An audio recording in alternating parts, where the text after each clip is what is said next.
आज माझ्यासोबत जी सर्वपक्षीय जे हे आहेत सगळ्यांची मी खूप आभारी आहे आणि हे सर्वजण मला न्याय मिळेपर्यंत माझ्या सोबत असणार आहे असं वचन मला सर्वांनी दिलेलं आहे। त्याबद्दल मी सर्वांची ऋणी आहे।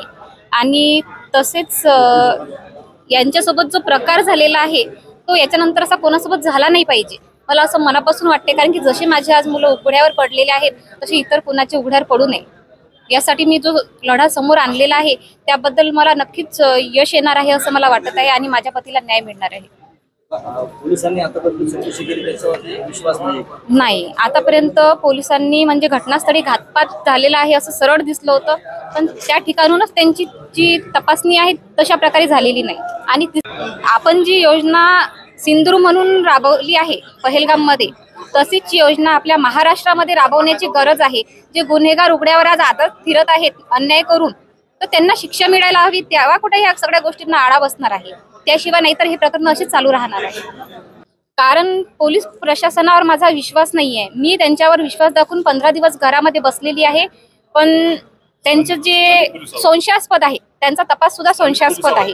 स्थानिक पोलीस प्रशासनावर जळगावचा त्यांचा तपास संशयास्पद आहे, त्याच्यामुळे माझा त्यांच्यावर विश्वास नाही आणि माझ्या पतींची निपक्ष जी आहे तपासणी झाली पाहिजे। ते 2 दिवस आले होते, यांच्या अंतिमविधीपर्यंत सोबत होते, पण त्याच्यानंतर मला त्यांच्यावरच विश्वास होता, पण तिथूनही माझी नाराजी झालेली आहे। तिथून म्हणजे असं वाटत नाहीये की पुढे समजा महिनाभर झाले त्यांच्याकडून मला असं कुठलाच असं योगदान या प्रकरणाबद्दल वाटत नाही। आणि त्यांच्या ज्या शरीरावर जखमा आहेत त्याचा कुठलाच उल्लेख जो आहे त्या रिपोर्टमध्ये नाहीये। आणि फॉरेन्सिक म्हणून जे पोस्टमॉर्टम करण्यात आलेलं आहे ते कुठल्याच प्रकारे ते त्यांचे रिपोर्ट्स वगैरे फॉरेन्सिक नुसार नाही। म्हणजे इथं कुठे ना कुठं डॉक्टर आणि पोलीस प्रशासन यांच्या मार्फतही हे प्रकरण दाबण्यात आले।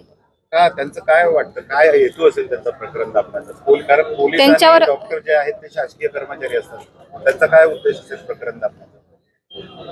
ते म्हणजे सांगू नाही शकत, कारण की आता कसं असते पोलीस म्हटलं म्हणजे काही पोलीस जे आहेत सर्वच इमानदार नसतात आणि सर्वच डॉक्टर जे आहे आपण त्यांच्याकडे आशेने जाते, पण सर्वच डॉक्टर सारखे नसतात, त्याच्यामुळे माझा विश्वास नाही।